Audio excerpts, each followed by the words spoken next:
मित्रों, एक पौराणिक कथा है कि जब सूर्य देव को खड़े खड़े काफी लंबा समय बीत गया तो उनके पांव दुखने लगे। उन्होंने भगवान विष्णु के सामने अपनी समस्या रखी तो श्री हरि ने सूर्य देव की समस्या को दूर करने के लिए उन्हें हीरे जड़ित एक स्वर्ण रथ दिया।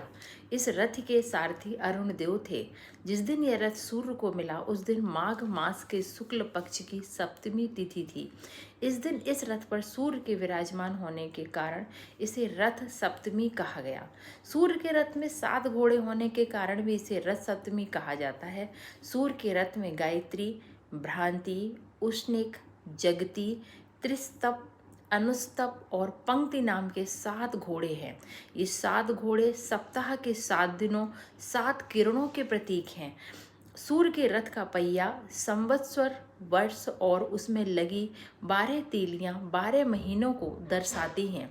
इस बार रथ सप्तमी का रविवार के दिन होने के कारण विशेष महत्व है। इस तिथि को माघ सप्तमी, अचला सप्तमी, आरोग्य सप्तमी, विधान सप्तमी आदि नाम से भी जाना जाता है।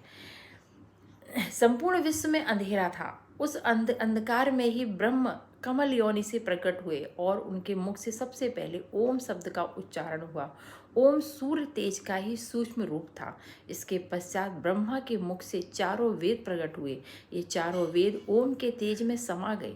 आकाश में दिखाई देने वाला सूर्य इसी ओम का स्थूल रूप है। सूर्य का यह तेज इतना प्रचंड था कि सृष्टि के भस्म होने का डर था। इसीलिए ब्रह्मा जी की प्रार्थना पर सूर्य देव ने अपने तेज को कम कर लिया। सूर्य के प्रकट होने पर संपूर्ण विश्व का अंधकार ही नहीं मिटा बल्कि सृष्टि में जीवन का भी संचार हुआ। तो ज्योतिष शास्त्र में सूर्य को आत्मा का कारक और 9 ग्रहों को राजा माना गया है। व्यवस्था के संचालन में इसे राजा यानी राष्ट्र प्रमुख और उच्च अधिकारी का दर्जा प्राप्त है।